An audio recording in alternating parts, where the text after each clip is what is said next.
Ibn Arabi explains some kinds of paths that can lead one to God. We know that every religion is a path to God, and each religion or belief is indeed a path that leads a person to God. So the path to God is not one. In the Quran, the term path in the context of the path taken by humans to God has various expressions: inter alia, shir'ah, mansak, tariqah, sabil, and sirat. However, the Quranic verses that talk about the path to God usually alludes to various paths, such as the straight path and the path that is blessed, the straight path, the path of truth, etc. On the one hand, for Ibn Arabi, the paths to God are as much as the breathing of his servants. Every breath that comes out of the spiritual heart is actually a path to God. The heart in this context is the vessel of belief in God.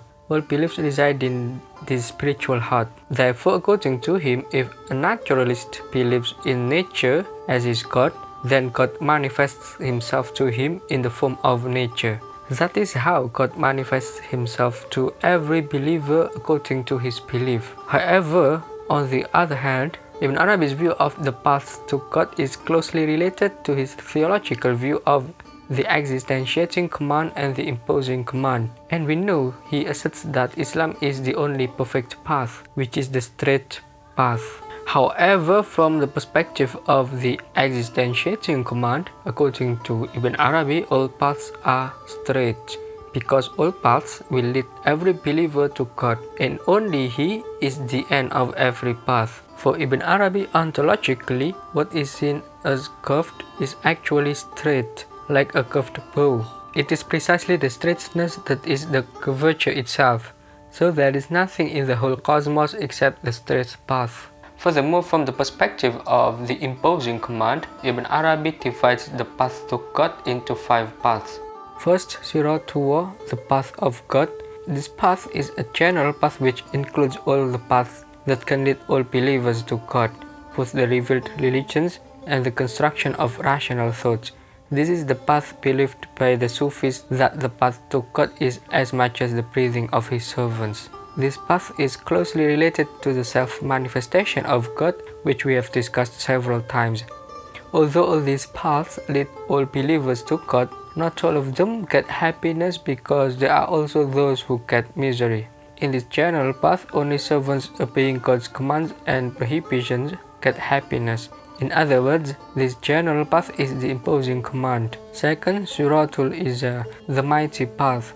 This path is mentioned in the Quran unto the path of the mighty, the praise. This is the path of Tanzi, or the path of purification. One has to purify oneself of the desire to be a lord. One who considers himself a lord fails to take this path. He must be a pure and complete servant in order to walk on this path. Third, Siratul Rabb, the path of the Lord. In the Quran it is said, "This is the path of thy Lord, made straight.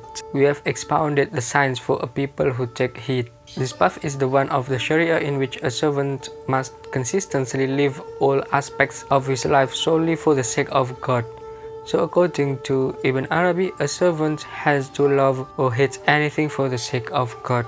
This path requires a servant to always prefer to perform his obligation to worship God more than others. Fourth, Siratul Ni'am, the path of favor, or also called Siratul Mun'im, the path of the giver of favors. God says in the Quran, "And whoever obeys God and the Messenger, then those are with the ones whom God has favored." Ibn Arabi calls this path the comprehensive path that was followed by every prophet and messenger. For Ibn Arabi, the religion of the prophets and messengers is one, namely Tawheed, although the Shari'ahs or the divine laws differs according to the socio-historical context. Fifth, Siratul Khas, the special path or the unique path. This path is the Prophet Muhammad's path, namely the Quran and its comprehensive Sharia.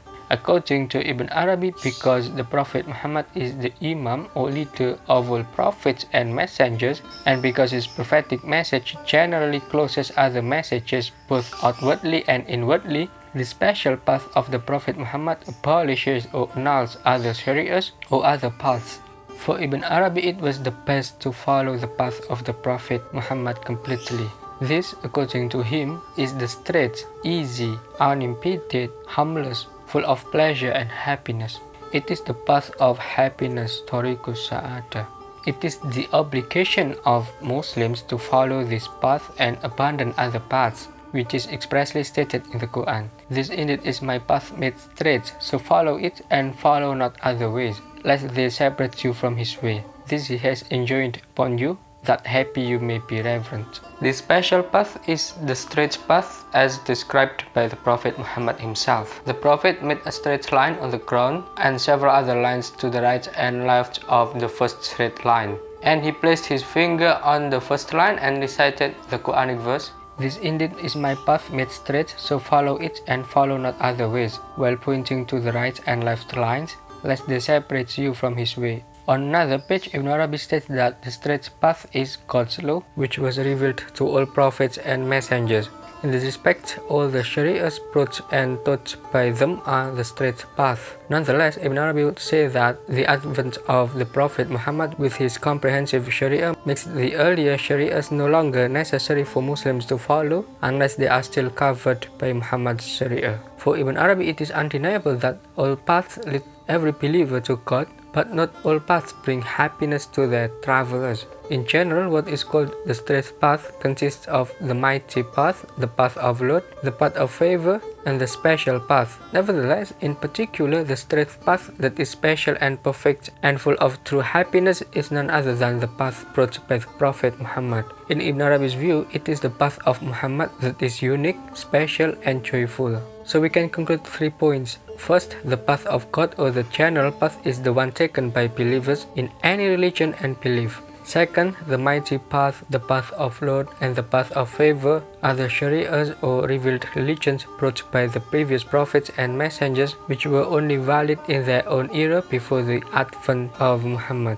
because Muhammad's shari'ah includes and annuls the previous shari'ahs. Third, the paths other than Islam, if still followed by believers, may still lead them to God but contain danger and suffering. Ibn Arabi here certainly appears as a theologian and a pious Muslim who shows his loyalty to establishing the truth of Islam and preaching it as the only straight path. For him, the paths other than Islam are full of twists and turns, of dangers, of obstacles, and of great risks. Therefore, in Ibn Arabi's view, the paths taken by non-Muslims are the path of misery, even though the goal is absolutely one and the same. Quote, "He cannot devote himself except to the path of the Prophet Muhammad, nor can he direct his followers except by serving in that special path. The path of the Prophet bears all the qualities that existed in the previous paths, because the Sharia is general.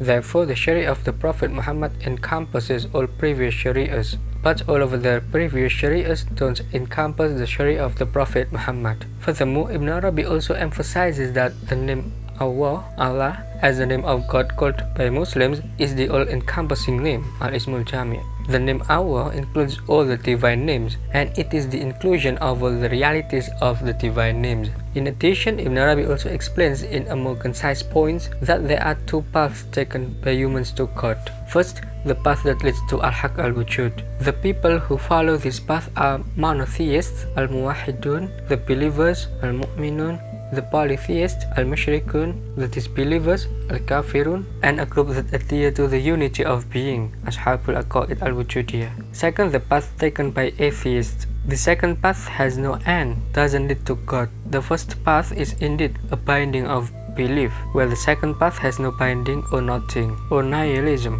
So the second path doesn't lead a human to God.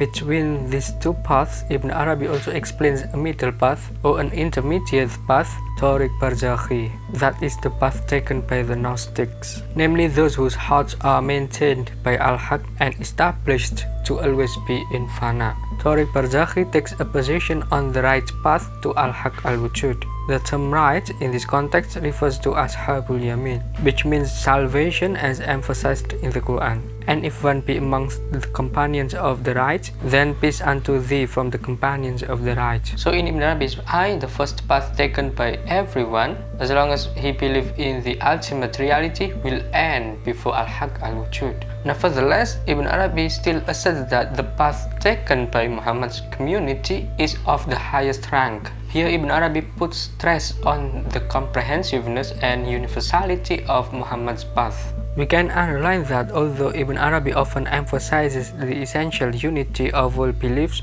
he nevertheless highlights the perfection of Islam as the path of happiness. He then also criticizes religions other than Islam, which according to him have an eschatological impact, namely torments in hell. However, it is significant to note that the target of Ibn Arabi's criticism was the historical religions in which humans had intervened and added new doctrines that didn't originate from God. Because of the intervention or additions made by humans, Ibn Arabi assumes that there are deviations in other religions. Again, it must be emphasized that Ibn Arabi's views were certainly based on the internal doctrine of Islam itself. God knows the best. See you.